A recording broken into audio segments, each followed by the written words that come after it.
Praise the Lord, hallelujah. मत्ती के सुसमाचार अध्याय 18 वाक्य 21 और 22। Gospel of Saint Matthew chapter 18 verses 21 and 22। पेतुस ने आकर ईसा से कहा, प्रभु यदि मेरे भाई मेरे विरुद्ध अपराध करता जाए तो मैं कितनी बार उन्हें क्षमा प्रदान करूं? 7 बार तक? तब यीशु ने उसे उत्तर दिया, मैं नहीं कहता 7 बार तक, बल्कि 7 गुना 70 बार तक। 7 गुना 70 बार। प्रभु ये बताना चाहता है, प्यारे भाइयों बहनों, हमें निरंतर क्षमा करते रहना चाहिए। अपराध करता जा रहा है, उन्होंने सवाल पूछा, अपराध करता जा रहा है, ये भाई मेरे विरुद्ध अपराध करता जा रहा है, बार बार रिपीट करता जा रहा है, तो ऐसे परिस्थिति में कितनी बार क्षमा करनी चाहिए? तो यीशु कहता है, जितनी बार अपराध करे उतनी बार आपको क्षमा करनी चाहिए। उसके लिए कोई सीमा नहीं, लिमिटेशन नहीं है। प्रभु यीशु ने इसी प्रकार हमारे पापों को भी क्षमा कर दिया है, किसी भी लिमिट नहीं रखता है। हम कितनी भी पाप करें, जितना भी अपराध करें, जितने भी प्रभु के विरुद्ध आचरण करें, व्यवहार करें, आज्ञाओं का उल्लंघन करें, लेकिन प्रभु उसका हिसाब नहीं रखता। अगर हम पश्चाताप करेंगे और प्रभु के पास आकर पाप कबूल करेंगे, प्रभु मैंने गलती की है, मुझसे गलती होगी, मैं माफ़ी चाहता, इसी प्रकार पश्चाताप के साथ क्षमा मांगने वाले हर एक व्यक्ति को यीशु क्षमा कर देता है। उसका कोई सीमा नहीं। यीशु ये नहीं पूछता, पिछले महीने भी तुमने पाप स्वीकार में कबूल किया था, उस समय मैंने क्षमा दी थी, अब नहीं दूंगा।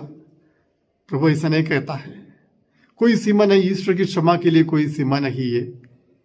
ये एक अनकंडीशनल लव, अनलिमिटेड फॉरगिवनेस, ये हमें भी अपने भाई बहनों को देना चाहिए। हम सोचते हैं कितनी बार करें,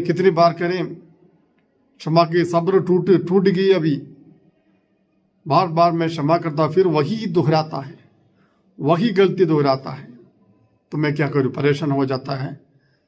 हम शायद क्षमा कर नहीं पाते हैं, लेकिन प्रभु हमसे आज बताना चाहता है कि 7 गुना 70 बार, असीम समय, कोई सीमा नहीं, कोई लिमिट नहीं, कोई संख्या नहीं, अनगिनत बार। इसी प्रकार एक दूसरे का हम क्षमा करेंगे तो हम प्रभु के सच्चे शिष्य कहलाएंगे, प्रभु की सच्ची संतान कहलाए जाएंगे। तो इसलिए कहाँ पर लोगों को क्षमा करने को सीमा नहीं रखना चाहिए। मुझे हमेशा सोचना चाहिए, मेरा प्रभु मेरा परमेश्वर कितनी बार मुझे क्षमा किया। अगर मैं अपने जीवन की ओर पीछे मुड़कर देखूं तो कई सालों तक हम प्रभु के विरुद्ध पाप करते रहते हैं, आज्ञाओं का उल्लंघन करते रहते हैं। कितनी बार हमने पाप स्वीकार किया है, कितनी बार हमने पापों को कबूल किया है? कोई गिन सकते हैं, बता सकते हैं? नहीं बता सकते हैं। हमें याद नहीं इतने अधिक बार हमने पाप स्वीकार किया है, हमने पापों को कबूल किया है, प्रभु से क्षमा भी प्राप्त की है। इसी प्रकार प्यारे भाइयों बहनों, अपने भाई बहनों को क्षमा करने के लिए हमें कोई सीमा नहीं रखना चाहिए। मैंने इतनी बार किया, मैंने कई बार उनको समझाया, कई बार मैंने उनको बताया, इसके बावजूद भी वो सुधरने का नाम ही नहीं ले रहा है। ऐसा कहते हुए हमें उनके विरुद्ध मन में द्वेष की भावना नहीं रखनी चाहिए। प्रभु की आज्ञा है कि 7 गुना 70 बार क्षमा करें, निरंतर क्षमा करें। आइए प्रार्थना करते हैं।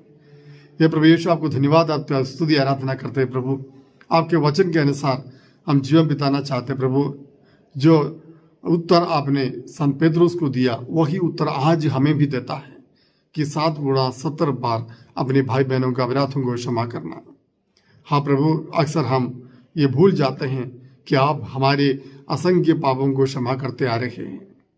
हमें भी एक विनम्र हृदय प्रदान कीजिए, ताकि हमें अपने भाई बहनों को पूर्ण रूप से क्षमा कर पाए। आमीन।